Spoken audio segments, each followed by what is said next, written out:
Welcome to the World Builders Anvil, episode 215. Let's build an aquatic race. Bloop, bloop. That's pretty good.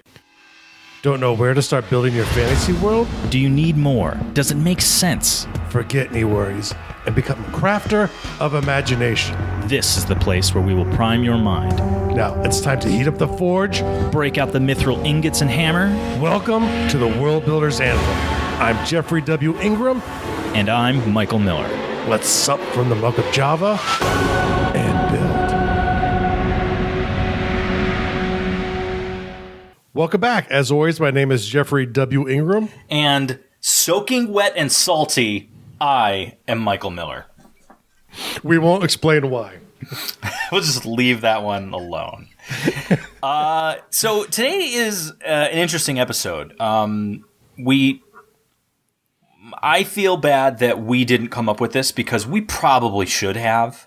But actually, we did. According to the Undercroft, did we? We talked about doing a Let's Build in one of our ocean episodes, and she was annoyed that we haven't done it yet. Yeah. So I want a shout out to Amanda. Yeah, this is all Amanda. Amanda called us on this I still say it's because we had completely forgotten. I still say it's she gets complete credit for us doing it. I still say it's her idea, and that we're just we're actually doing it. That we're doing it. Yeah.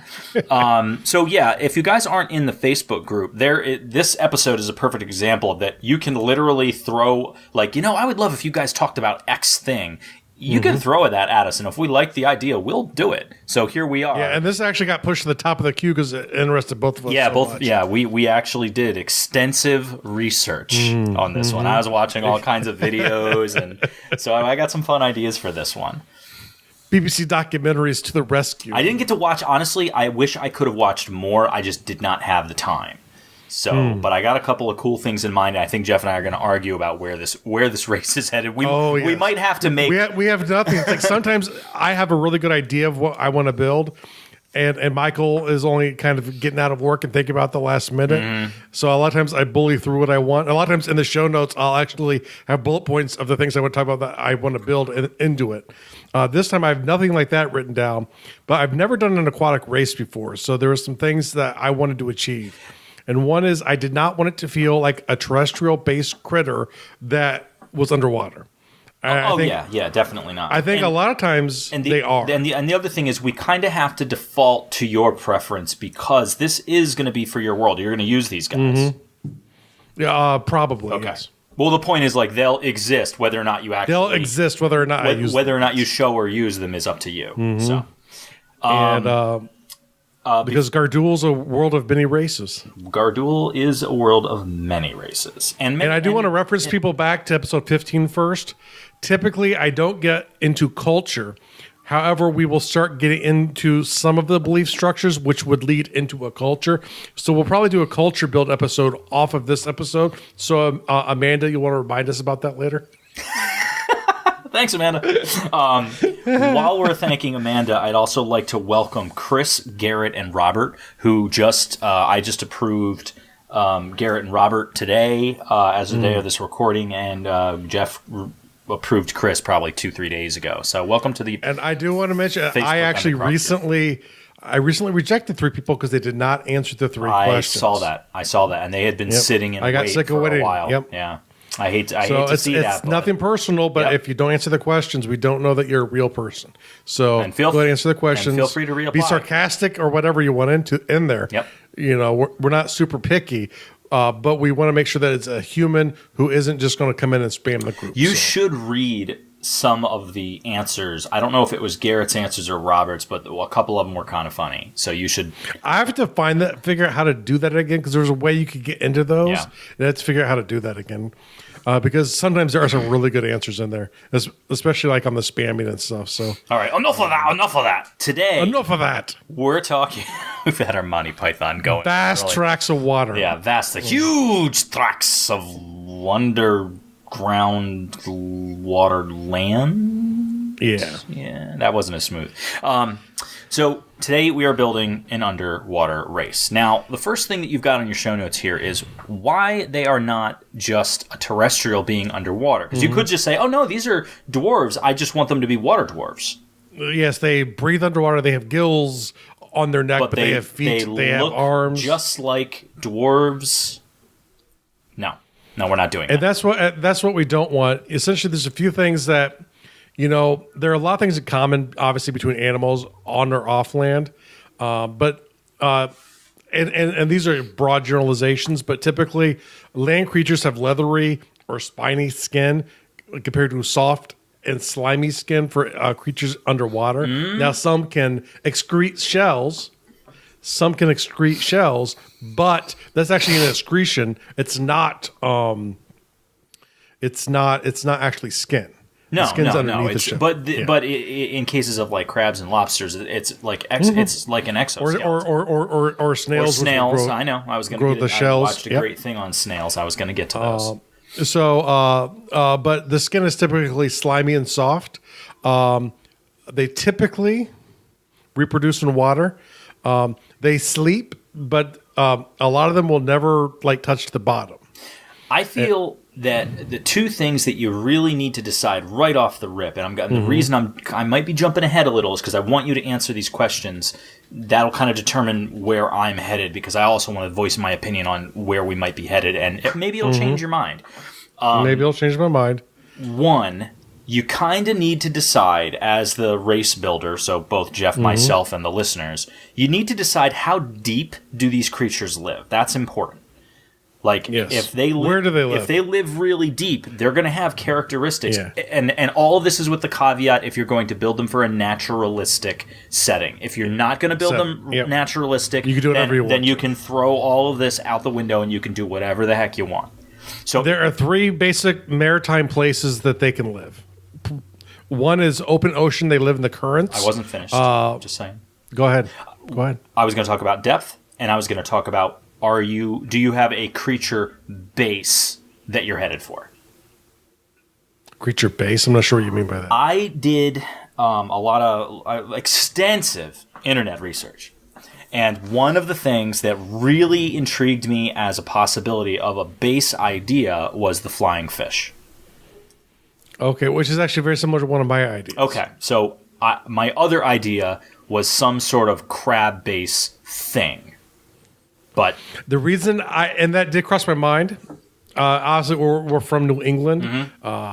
We're near the land of lobsters, or the deep fjords. A lot of crab up here too. Sweet lobsters. Tons of crab up here. A lot of crab too, but the cold, deep water off of the coast of Maine makes the Maine lobster meat sweeter, and which is why it's by many considered the best in the world. I don't like any form of lobster, I like lobster. I'm a bad judge. So other people can argue that fact, but there's something about the deep still water right near the Maine coast, which really makes effective places for lobsters to grow. So lobsters crossed my mind, or that kind of shelly thing. I think that's very common in science fiction and fantasy. And I was thinking more of an open ocean kind of creature. Okay. What I would call, because one thing is, I think people should in general think of for water creatures are they near a reef, sort of like where a current ends? Are they in the currents themselves, where they're kind of fast moving, aerodynamic types of critters? Are they deep sea, which means really way down, and that's you get into some crazy critters. Now, my problem with deep sea races is how social are they? And in general, most deep sea creatures aren't social, but you could make arguments. But I don't think either one of us are planning to go there. You could argue the lobsters or crabs might be, but not really. I don't think that's deep enough, because it's kind of it's on the continental shelf part of the ocean instead of in the really deep ocean part of the ocean. So, do you want to hit this from a strict build and because if we, you're talking maybe... I don't want to go too much into these. Well, I think we're talking about currents. Well, that's my point. If somebody else wants to, I think that we should talk about that for a little bit. So... Okay, let's talk about that briefly. Okay. So, essentially, reef creatures are your colorful, camouflaged, spiny fish, or other, eels, or a lot of times... A lot of life lives right at reefs. Yep. As a really good general rule for naturalistic world, if it's pretty, it's dangerous and or deadly. There are especially in the ocean. Especially in the ocean. There's a lot of things that are, it's so colorful and pretty. If you're in the ocean, like salt water, and it's pretty, do not touch it. Try not to go near it. It can probably kill you. And here's one of the really interesting ones for reefs. The reef. Yeah, the reef itself. The reef, if it had a consciousness, could be its own race. Yeah, it wants to kill you. It all wants to kill you. Yes, it all. So like the reef's really slow at it. Like moray eels have really pretty color. Jellyfish are very hypnotic to look at. The lionfish is super deadly. Like there are so many things that in the water that they look really pretty. The coral sea snake. Sea snake. I believe the most venomous snake. Not very aggressive though, which is the good thing. Well, that's good. The sharks by reefs typically are because they're typically there to eat. Yeah. Because sharks live out in the current. Most fast swimming fish, most fish you think of like that do the pooling, those are typically further away from the reefs. They're much more like water dynamic, hydrodynamic, I guess you would call it. They're built for speed, but they will get to these nexus points. Sometimes they'll breed at them. Sometimes they'll change into different currents to go up to their breeding grounds. But the currents kind of connect everything in the ocean. Most life lives on the reef or in the currents that connect the reefs. And then the deep sea stuff where you get into crazy giant squid, bioluminescent, like those fish that have the anglerfish. Anglerfish, yeah. I was actually just going to say that I'm kind of annoyed you beat me to mentioning bioluminescence. Bioluminescence is really cool. There are some cases of bioluminescence in the ocean in shallow waters. On the coast of areas in New Zealand, you can get bioluminescence in the plankton on the tide in the evening. So you can actually see it glowing as the waves crash into the sand. When you're talking about larger creatures, a lot of times stuff that is bioluminescent is really deep water. There are a number of fish that use it as... There's a strange number of bioluminescent stuff. Yeah. Like inverse proportion of bioluminescent when you get deep. The angler is a perfect... It's probably the most famous one. It's the most famous one. That's the one where it uses it as a kind of bait. A bait, thank you. There's another one that actually has like some bioluminescence under its jaw, and it's like a headlight, so it can see what it's about to eat. Which I thought, wow, that's crazy. A fish with built-in headlights. And actually, I don't think science understands all of the reasons for bioluminescence, but part of it is the same as creatures in trees. Like, I have the same color as the really dangerous spider, so you don't eat me and you stay away from me. But I'm not actually that spider, and so. And that's how the anglerfish works. It has a bioluminescent that looks like a fish that is commonly eaten by what an anglerfish likes to eat.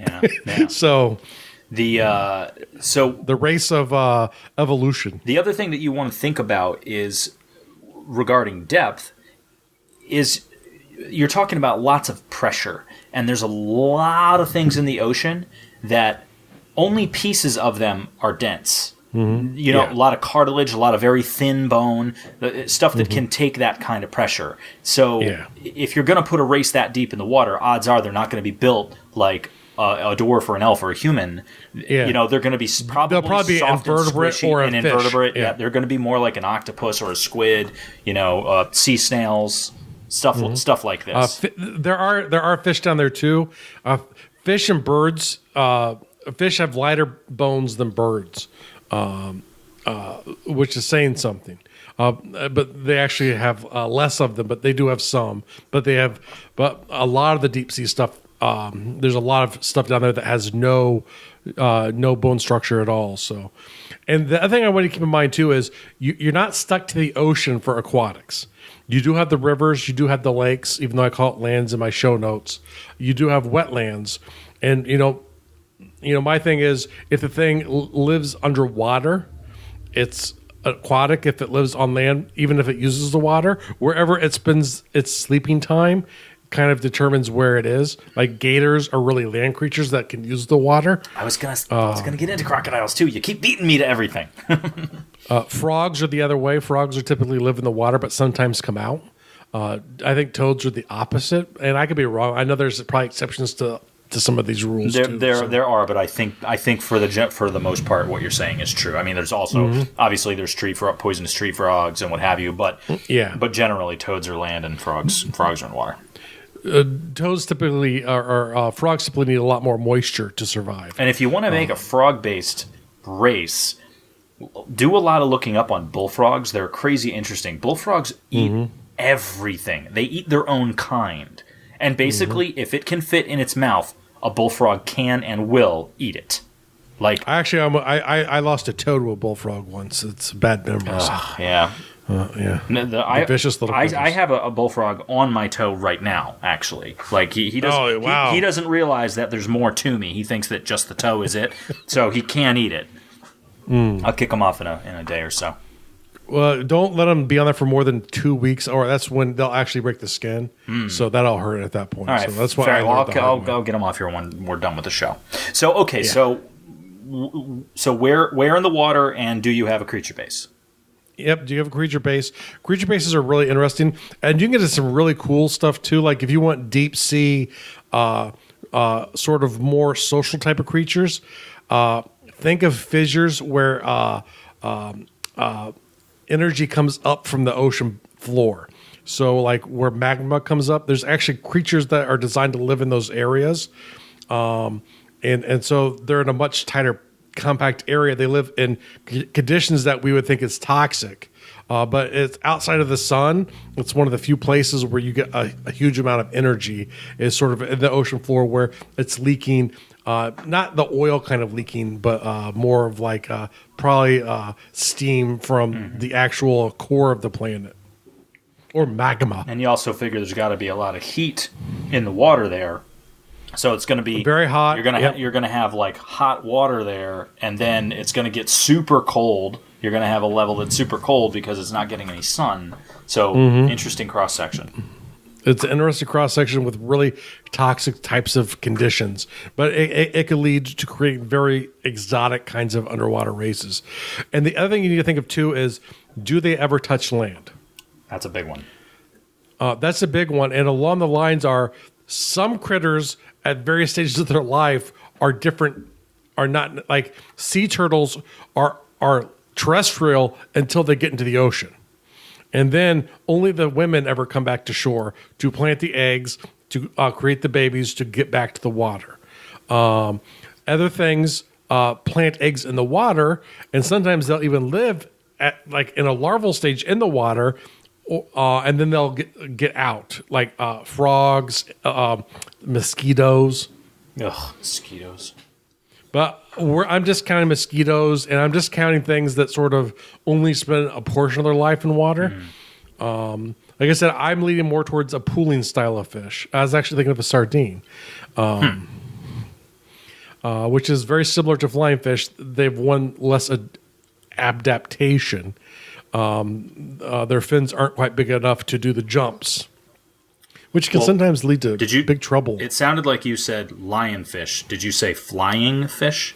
Flying fish. Flying fish. Yeah. Yeah. They're very similar and sort of build. They're long, thin fish. The thing that's was kind of really neat about some of the footage, and guys, check this out. Go to YouTube and look up flying fish. They'll do this thing where they jump out of the water and they glide along the water, and they're not too far above. They can get very high above the water, but they'll do this thing where they're cruising very low to the water, and their tail will dip into the water just a little bit. Now, mind you, this behavior is while they're being chased by a predator. So there's a big predator fish behind them. They jump out of the water. The predator fish loses track of them. He knows he's around here somewhere, and he's swimming in the same direction. Their tail will dip into the water, and this is where the footage gets really interesting. They will start flipping their tail, and it seems to defy the laws of physics because they'll be flying really quickly. Their tail will dip, and then they will accelerate even more with their tail barely touching the water, but they have enough traction on that water that they are giving themselves a serious speed boost, and then they will continue to glide and maybe go a little higher or whatever. The thing that was also interesting is that while they are flying out of the water to escape a predator below, in a bunch of cases they flew right into the mouths of pelicans that were pulling them right out of the air. The pelicans are like, woohoo, free meal, it's right here, I don't even have to dive down. So these poor fish are like, I got it from above and below. Like, what am I supposed to do? If you ever want to watch nature documentaries, I highly advise BBC. It's like the stuff they capture on film is amazing. It's unbelievable. And I think it was a Planet Earth one I was watching. Who knows? I've watched so many of their documentaries. But there was one they were talking about like ocean currents and fish in ocean currents. And there was a sample of, I think it was a sardine pool of fish, a gigantic, probably thousands and thousands of fish, swimming together. Dolphins catch them, and so dolphins start, obviously working together to try and get the fish to pool. Now, as they're pooling, sharks get aware. A school of sharks show up. I keep calling them pools, but I mean to call them schools. A school of sharks come up and start going after them. Whales, not the plankton eaters, but the actual fish eaters, start showing up, and there's these kind of birds that dive bomb, and they'll go like 20, 30 feet underwater to catch fish, and they'll come back up. And so you have this poor pool of like fish that is surrounded by every predator, in the ocean, just caught it at one time. It was a massacre. It was a poor massacre. So now is your race going to be a pseudo-humanoid bipedal swimming creature that could maybe go to land? No. Okay. Is this going to be more of like a fish thing? A fish thing, and it's the interesting thing I want to explore with it is what would it look like if fish could build? Now I have to figure out a way for them to build. But but these schooling fish, because it's like really easy to go to the predators. It's really easy to go to dolphins because they're pretty smart already, and say you just take them a step further. But I want to take something that really is very defensively minded, and what would structures start to look like? How could they start taking it beyond their natural setting to give themselves that little advantage to get the intelligence to keep moving? Because one of the biggest things that you need for a race to become sentient is the idea of social memory. This idea that information can be passed along, can be taught and passed along. So, typically it's really slow early on when you have oral tradition, but you're teaching them how to navigate to get to the water holes and to be nomadic. You teach them that stuff, and then over time it expands. So, so social memory is important. Even with lone creatures, they have to come together and have some kind of social interaction for them to really get in a naturalistic way to become sentient. If it's purely fantasy, it doesn't matter, but naturalistically, you need the ability to communicate and pass along information learned. Because there's like really fascinating stuff. Like there's a group of dolphins in the Atlantic that actually have like this arrangement with fishermen in Brazil, I think in Brazil, where there's this one time a year where you have this massive spawning of water. The dolphins will come in, they will push the fish inland towards the fishermen, and then between the fishermen and the dolphins, they will all just totally score. They'll get thousands of these fish, and obviously some will get away every year too. But they actually work in conjunction with the humans on land, and both of them benefit from this scenario. Yeah, I think we actually discussed that once before. You had told me this. I was unaware of this phenomenon, but it's pretty amazing. Mm-hmm. It just reminds me more and more that, dolphins should never have thumbs. Yeah, because that's always the question is how do you build stuff? So, but this is a sentient race. I don't know if they get to that level, and when we get into the culture, we'll develop that part more. Well, you don't necessarily right off the rip need to decide evolutionarily how they came to be, which might be difficult if you're starting off with the concept of a sardine-style creature. Mm-hmm. Maybe you model it off of that, but we start with a social structure and the fact that they can build. We just have to figure out, like, well, what do they build out of? And we've talked about this tons of times before. When you're talking about a society or a creature or a sentient being that builds, what do they have available to them? They've got They've got coral. They've got, the seafloor, bone, mud, and not much else. And that's the interesting thing, because I want them to be builders, but they're open ocean. So it can't be a fixed structure. Oh, so you want to talk about a moving thing. Yeah, because remember, they're schooling fish too. That's like that's what's kept them alive to get to this part to where they're sentient. And I'm thinking it must be some kind of kelp or some kind of seaweed type of madu. Okay. But that way you can like build tunnels out of it. Part of it is for consumption and part of it is for protecting the school. I feel like we have to get into some sort of defense right off the bat in the structure, because if there is not something in play that allows the structure to grow as their society grows, then a bigger creature could just come along and eat it or break it apart. So I think in this case, either we go with there's a symbiotic relationship with a secondary creature, like, because we see that all over the sea where there are two creatures that are symbiotic. Sea and land, yep. So maybe there's something in this plankton structure that does have some sort of like crazy neurotoxin. So like the basically the sea creatures know, oh, here comes that big plankton structure that those fish live in. Those fish are tasty, but you can't go near their home because you'll just die. Yeah, if you get it in your mouth. Okay, so there's a neurotoxin. And I mean, and here's the beautiful thing, right? So as it grows out, the neurotoxin goes away. So some of it can be edible, but actually, which can allow them to utilize it. So I'm thinking of, there are these ants that live in trees. And like they have a symbiotic relationship with the tree to where the colony will only grow as long as the tree's alive. When the tree dies, the colony dies. But they help protect the tree from bugs that will try and steal the sap. And it has these built-in things to help protect the ants from creatures that are trying to eat them. It's a very interesting relationship there. So I don't think the house is sentient, but I think it's a neurotoxin, but over time it'll weaken out. It'll help provide a food source for them. They have to control their size. But then again, they're using brains. They have to actually use more energy to survive.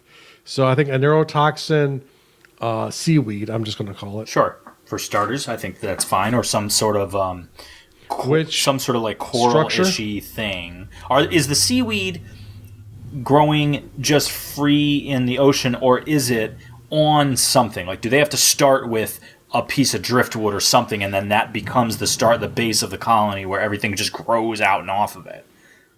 Yeah, I think they can start it themselves.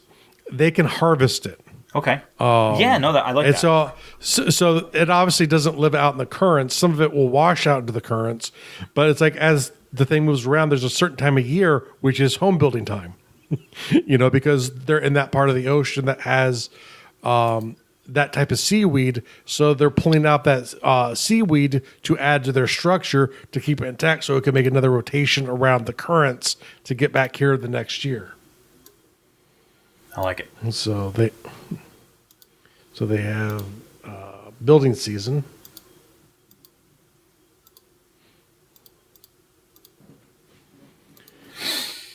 Okay. Do we want them to fly? I really like the idea, but here's the thing.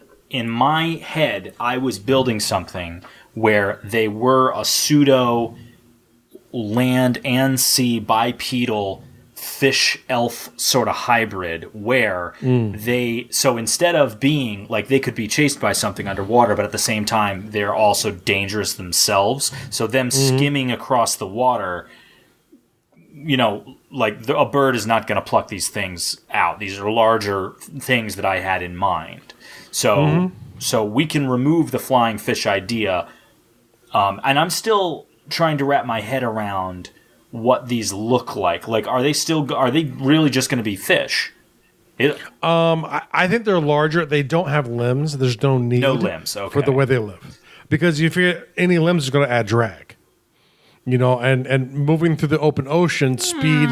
Whales and sharks have big fins. They have fins, are not limbs. Your sea turtles have fins, not limbs. Their fins are so large, I would call them a limb. I would qualify that as a limb. No, I think these are probably bigger than like what we think of. And remember, sardines too. You're thinking of like those little things in cans. Sardines they're probably natively, like a foot long. I'm not, maybe even bigger. I'm not thinking of that specifically. I think these are bigger. What's in my mind is I'm thinking the word race and what can be empathized with and understood by your reader, viewer, gamer. And I don't think what I'm thinking of, mine isn't. I know, I get that. I'm getting that. But I immediately go to some sort of bipedal thing. And and what you're doing, and I'm not knocking it, it's just fine, it's just different than where I was headed, is a fish that we are basically giving a lot of intellect to. Okay. And I think they're bigger at this point. The older they get, the bigger they become. A lot of fish do that. Of course. Sardines just typically don't live long. How smart are these things? Are they like dolphin smart? No, they're smarter. Smarter. No, these are... Yeah, I'd say they have intellect. They can come together with tools. If you put nets in their way, they will work to defeat the nets. So they have to have. I think that they have. I think they've maybe started breeding because I think they're sort of hive mind. Oh, I was just going to say, there's definitely some serious communication. Not necessarily like true hive mind, but like it could be like ants or something. School mentality. Yeah. So I'm going to call it a hive mind, but it's not legit. It's not instant. It's not like a telepathic. It's not a telepathic hive mind. Yeah. It's very much an all for the group, not all for myself mentality. Yeah. Do they have any like getting back to they defeat the net? Do they have sharp teeth? Like could they piranha style chew through the net to defeat it? Like the whole school comes out and they all chew little spots of the net, basically totally destroying the net, and it sinks to the bottom. Or do they have to think of something smarter? I think they have to think of something smarter because they're sardines. I didn't want them to be naturally nasty. Naturally, like they're much weaker than like most things you would consider races. I mean, they're built for speed, but it's like they're not built to beat up or kill other things natively. Okay, but I think they need some kind of cooperative type of technology where two of them, you maybe using their mouth, can hold instruments maybe made of driftwood. So the only big advantage they have is their intellect. They don't have a natural, whether it be because part of me was leaning towards making them more like ants, where there's like soldier versions, but I think that makes it easier, and I'm trying to make this difficult for some reason. Well, you're succeeding. Yes, you are succeeding in making this difficult. Okay, so getting back to the notes, you have where does this critter live? Things you guys can think about: reef, current, deep sea, river, wetlands, and partially on the land. You also have a note here about vertebrate or invertebrate. Obviously, our fish are going to have vertebrae. Yeah, those are fish. Yep. Amphibian or stages of aquatic, and then we get into what does it look like. What type of creature we get to more. This is more of the racial kind of stuff, like what they look like. I think they're typically silvery fish. They're probably about 3 meters in length. Well, do you want to have them have that flying quality? I like that idea, but I'm not married to it. I think maybe some of them have the flying ability, but like as in flying fish where they can kind of glide. And so you could probably have some skip over nets, and that's part of their strategy to defeat that kind of stuff. So I do think there's I gotcha. Scouts. Yeah. So, it's like you have it's sort of like the school, ants that have wings. If the school, well, no, think about it. If the school is moving in a direction, then they have scouts that go out ahead of time, that go out ahead of the wherever the colony is moving. So if they see a boat or they know there's a net up there, they can have the whole colony come out and then fly at like the fishermen, scare them, and then they'll know, oh shit, we can't do anything. Or, but I'm going to be a jerk. I'm going to say that's a 1 in 10 adaptation. So it's not all of them that could do it. They can't just fly over obstacles. Oh no! My point is not to fly, not to fly over the over the net as a means of escaping it. I mean, as a means of being, weird, like a fisherman. If you're out on a boat, and again, watching a bunch of videos as I have, if you're out on a boat and a ton of fish start flying at you, like that's a weird occurrence. You know what I mean? And if you, that led me to another idea of how their technology works. And one other thing, and going back to what we established already, if they know that occurrence is followed by a big, mass of neurotoxin thing, like, oh well, we've pulled those things out of the water, and anyone that touches it dies. So like when you see those fish, we got to pull the nets out of the water. Like we don't want to be around that, even though they're tasty fish. They could just get the flying fish and leave the structure alone. They have alchemy-based technology. Alchemy. So essentially, they're like Aquaman, right? But what they do is they can take the stuff that they can collect through their journeys to mirror stuff to attract plankton to bring in the big whales whenever you have these nets set up to maybe use the whales as... Yeah, I like this. I like this a lot. So it's like... So they can, depending on where they are, use their technology, which is sort of taking the plants and the minerals that they can carry with them to use to be able to attract other stuff. They also can come up with pearls and stuff along the way. So there might even... I don't know if they like land creatures, because land creatures like to eat them. So, and they don't like slowing down long enough to trade. So I think they're kind of xenophobic. Like maybe if there's a bunch of predatory fish around the colony that know, well, we can't go into the structure. We just got to wait for the fish to come out. They do something that mimics chumming the water and thus brings sharks to eat the predatory fish. Exactly. Oh, well, your predator is this, so we're going to add this out here to help defend our structure. Because all we got to do, we can just sit in here. We're good. I mean, you can have schools of thousands of sharks at times, right? So the structure would get broken down, over time. So the thing is, they need the alchemy style of stuff, like I said, to bring in bigger fish, to use things against each other. That's their major technology. So mostly pseudo magical chemical. Do they have any actual magic? How do you feel about that idea? Or are they advanced enough in thought to have religion? Oh, they definitely do. Any sentient race has beliefs. Anything that has beliefs needs to explain the world, ergo you get to religion. Okay. But that's for a different episode. But they definitely have religion. I'm just trying to get them in my head. I'm trying to flesh them out. Magic. Let's hold off on magic until we do the culture. Okay. But I think so. And again, I'm leaning towards yes. How big do you think they get? Because you got to figure they have to fit inside this structure. So they're only. I said 3 meters, but I'm full of shit. That's really big. I meant like 3 feet. That's really. I meant like big. 3 feet. But even 3 feet is like even 3 feet is very large, because now you're talking about if you have hundreds of those. But you're talking about a structure. There are hundreds of them. You're talking about a structure bigger than a boat. A big structure. Okay. Big structure. Okay. Big structure. I mean, you're talking floating about underwater. You're talking about like a coral reef that is floating through the water. Yeah. Oh yeah. I mean, not as big as like a huge reef, but definitely. I mean, it's like, these communities can grow up to thousands. Okay.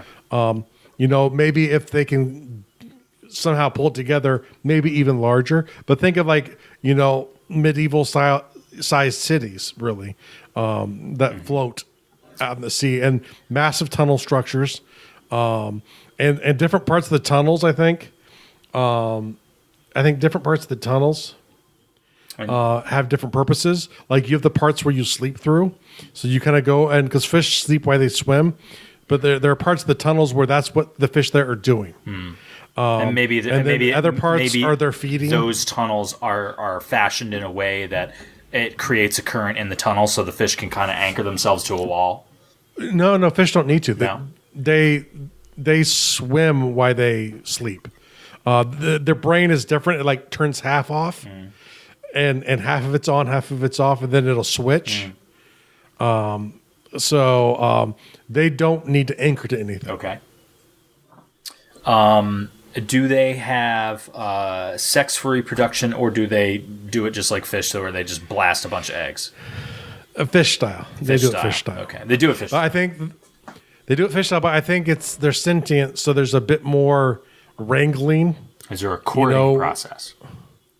There is a kind of. There are the female fish that are ready, and the male fish are probably trying to drive off the other male fish so that they can, do their runs first. I don't know if that goes along. You don't think so? I don't know if that mentality goes along with their sentient.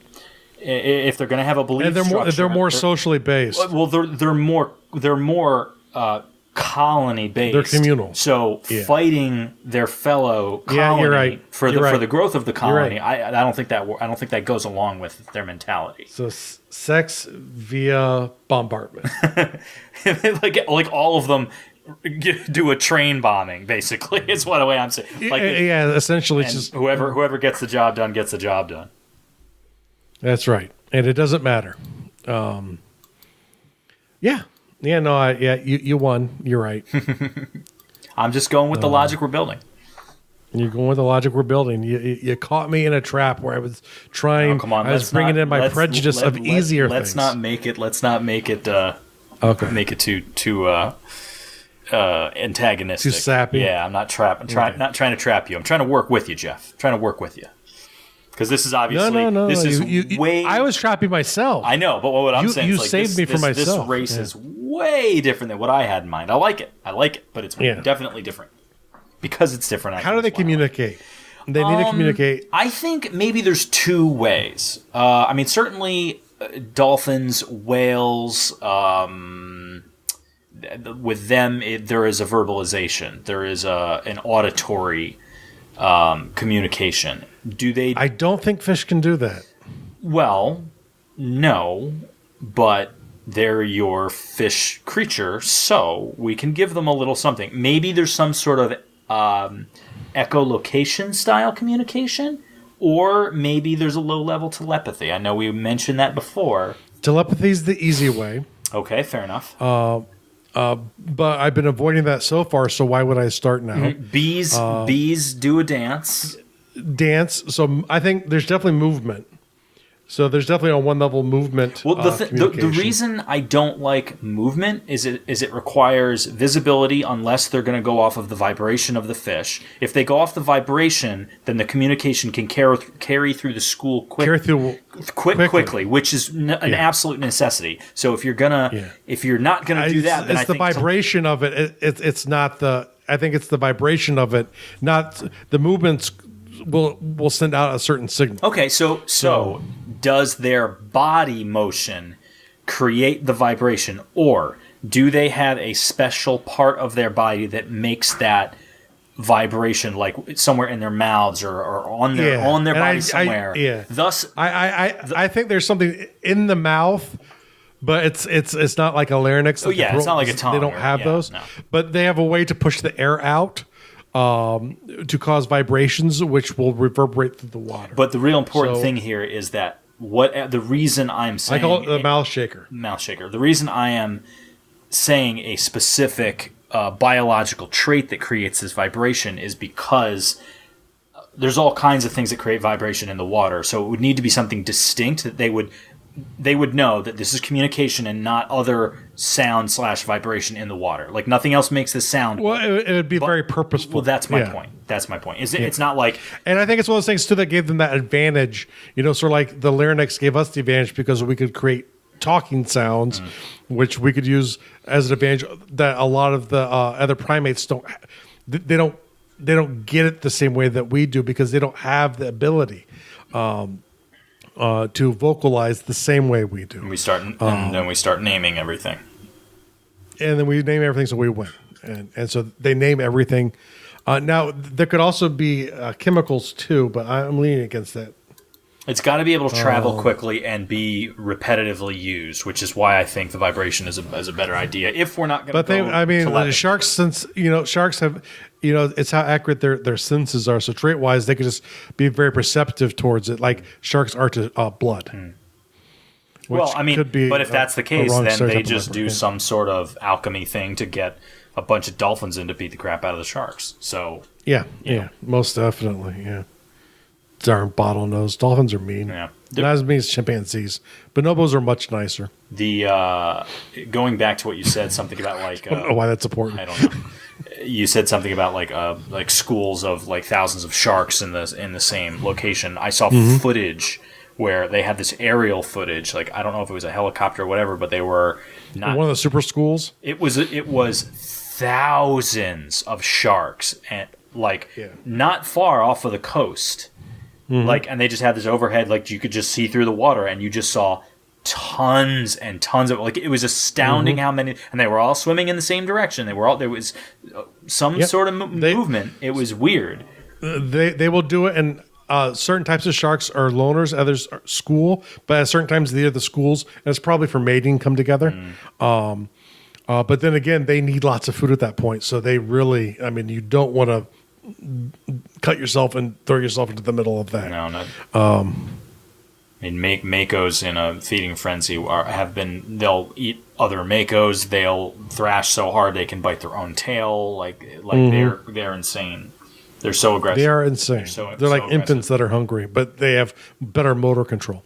But not as discerning of a palate. Yeah. They're not picky eaters.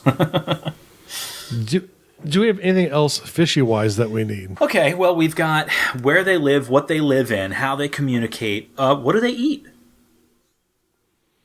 Probably small stuff. Plankton. They will eat krill. Plankton. Krill. Other and actually. Fish. The end of the seaweed they'll eat as well too. Of course, well, I know. So I know the structure is its own home and snack. Yeah.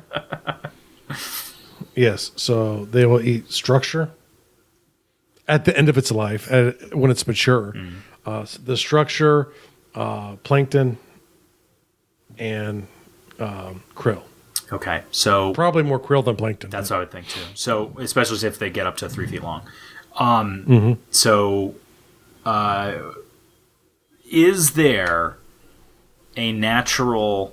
this seems like a weird thing to say because to think about a fish would have a natural predator, but this is they have lots of natural predators. Well, they do and they don't because we are still talking about ascension species. So if you take that concept and bring it to land and say man, elf, dwarf, their natural predators would just be large animals that could take them down or might not. So what could take them down, but obviously the playing field is relatively level because they have the means. Well, especially the closer you get to the structure, the harder it becomes. Right. But you still, sharks, large whales, the ones that eat fish, not the ones that eat plankton, obviously. Oh, here's something to consider. Let's say a larger predator, whether it be a killer whale or a shark or something, decides to get real aggressive and plow into the structure. So the structure's neurotoxins shut down that whale. What happens to the whale? Do the fish eat it?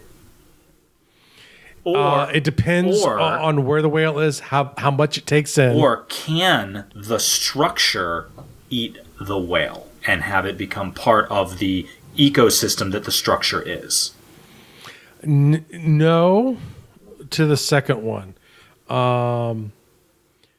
But let's say that they will if like something like that happens, they will opportunity feed. Okay. So they will try and eat the whale because whales are very nutritious. How would they do that if they don't have teeth? How are they going to accomplish that task?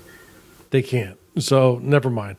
The whale floats depending on where it is, how weak it is. If it dies, it gets eaten by other shit. Well, I'm not. I mean, let's think about it. You stay within the bounds of the creature. The creature is smart and intelligent. How does a creature that doesn't have sharp teeth eat a whale? So they would need to either break it down or make it soft so that they could... They'd have to make it soft, which they could probably do via chemical, obviously not fire. So they chemically cook it.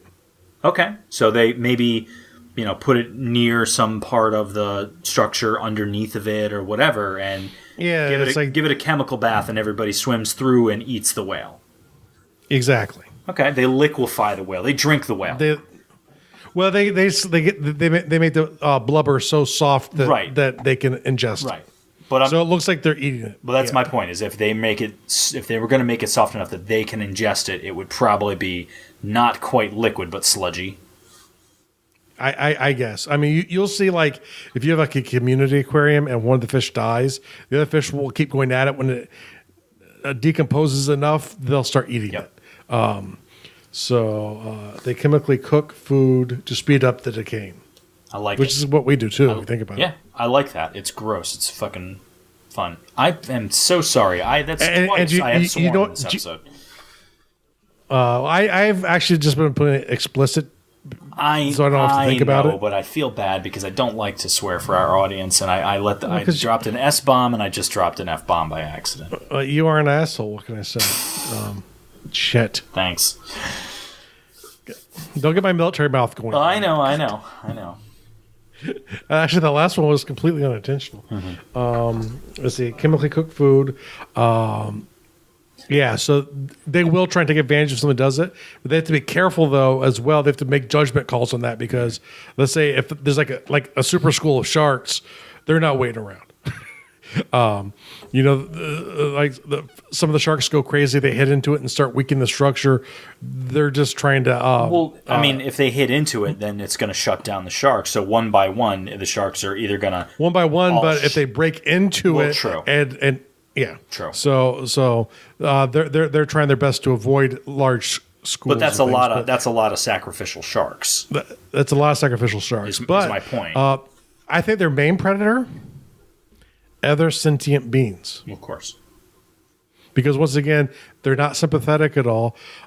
They can't really communicate back and forth. And they might be able to figure out ways to do it like with magic or whatever. But the problem is, people go, oh, fish. Those are big fish. Those must be like tuna. They're delicious. Do you want to have a trait like do you want them to be super tasty? They're like, ooh, tasty fish. Their major predator is other sentient beings. Yeah. Which is messed up. Is land sentient beings. Fishermen.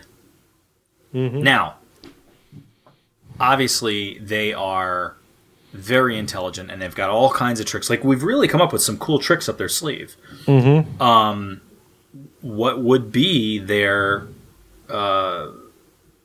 MO against fishermen? And what would fishermen do? Like, let's say, obviously, a fisherman's best shot at catching these things is either getting them alone or a very small structure. So, like, the size of a car or smaller. As soon as you get bigger than that, you're going to get a lot. So, the more fish there are, the more ideas they come up with, the bigger. They have other large fish. So, if it's a smaller school, the fisherman's got a better chance of coming up with something, doing something. Whether it's I think if the structures are detected, military style ramming ships would be very effective. That's what I was about to say. Is if they rammed it, can the fish submerge the structure? No. As a means of evasion, so it stays at the top of the water. It's part of it has to. Part of it has to. And that's just the way it's designed and the way people move through it. When you're at the top, that's when you're vibrant. You have more energy. You're eating. So the structure needs to. However, I think that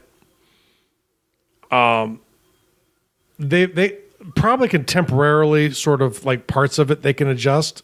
So you'd have to surprise them, or they could probably lower like the section in front of the boat, and it would kind of pop up after it, but it would be sort of like it could submerge several feet down at a time, but it can't like go deep down. So I think I come up with a compromise where they can submerge like parts of the structure, but only parts at a time, and only probably about like 10 feet down. We'll say 10 to 20 feet. Well, that's deeper than I was expecting you to be able to say that it could do. I'm just curious if it has the means to avoid a boat that might be trying to ram it. And with 20 feet, it more than could. One, yes, if it's just using a ram. However, if it like drops an anchor down as well. Of course, that's a different... Yeah. Yeah. So you have the war of escalation or whatever. But it's like how hard? Possibly. It's like how hard are they going to try for this school fish? If somebody the thing is, if somebody really the first time you hit the structure and a giant whale comes up and wrecks a boat or two, right? That's the thing. I think, are they vengeful? Are they just defensive, or are they vengeful? How long do they live? That's one thing we have. That's a really good question.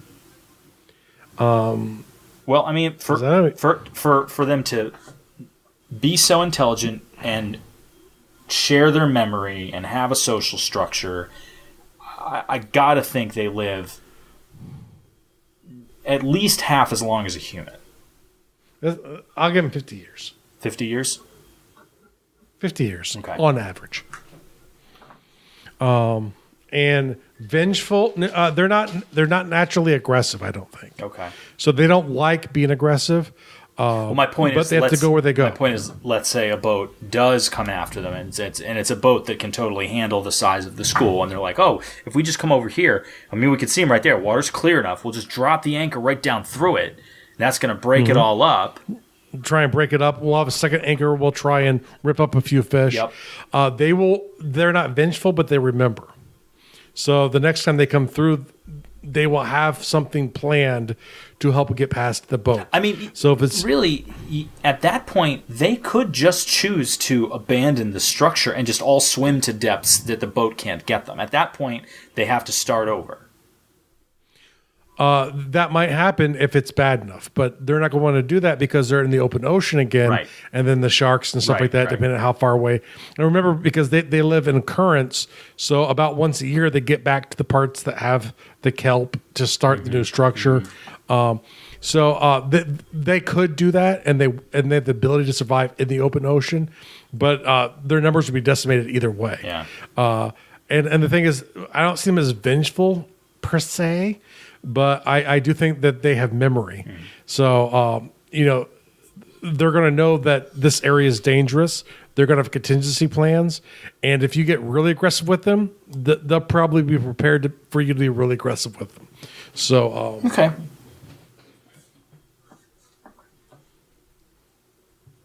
But I think that is... Yeah, I'm feeling pretty good about this one. This one was a lot of fun. So thanks for the idea, Amanda. Thank you, Amanda, for our new fishy race. Maybe I'll do something in the group to come up with a name. I was going to say that we haven't come up with a name for them. The World Builder's Task, as I'm sure you can guess, is create an aquatic race for your world. Now, we obviously went with this fish thing. Originally, I was going to argue toward a flying fish sort of elf hybrid thing where it was a very sleek-bodied humanoid that, with its limbs close to its body, resembles... Or kind of like an open ocean merfolk. Kind of, yeah. Yeah. But it has these flying fish qualities, but also uses tools and can go on land. So these are the sort of things that I was thinking. And I was also thinking of a pseudo, crab people style thing, not quite like the South Park ones, but some sort of armored... aquatic creature that can go on, they can walk right up on land, no problem. They've got that exoskeleton. Reminds me too much of Fallout 4.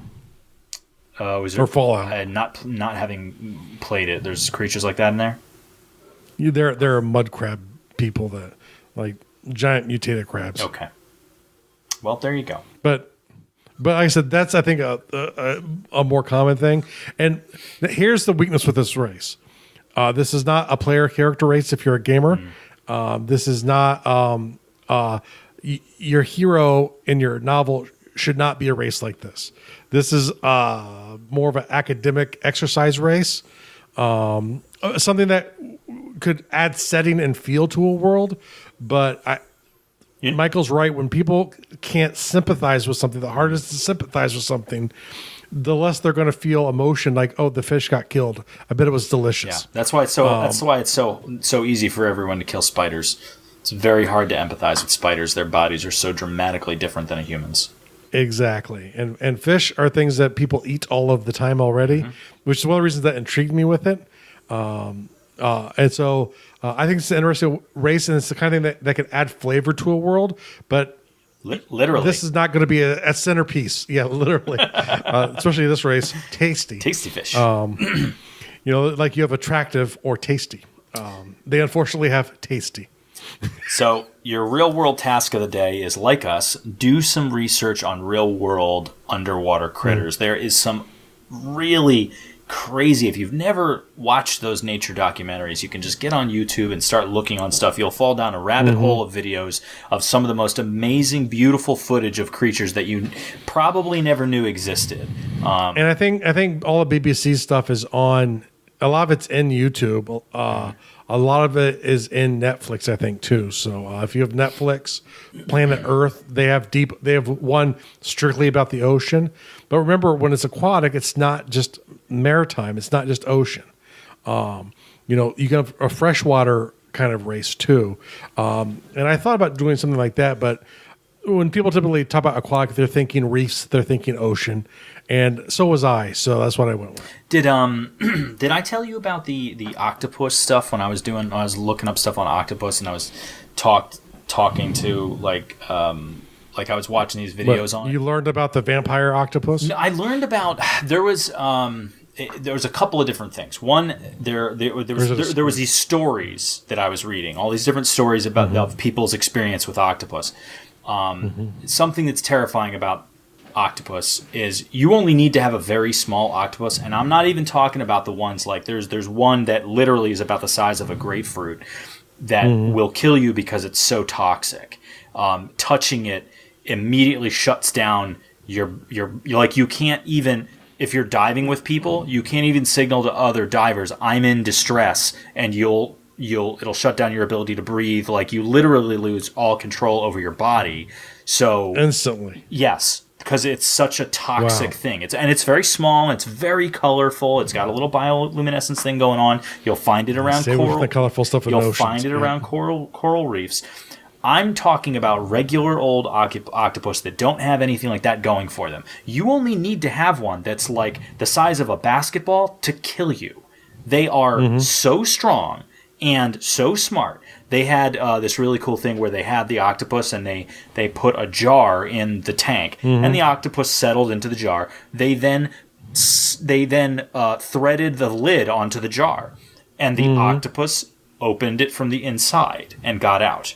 They had another one where there was a guy who worked at an aquarium, and the octopus tank was locked.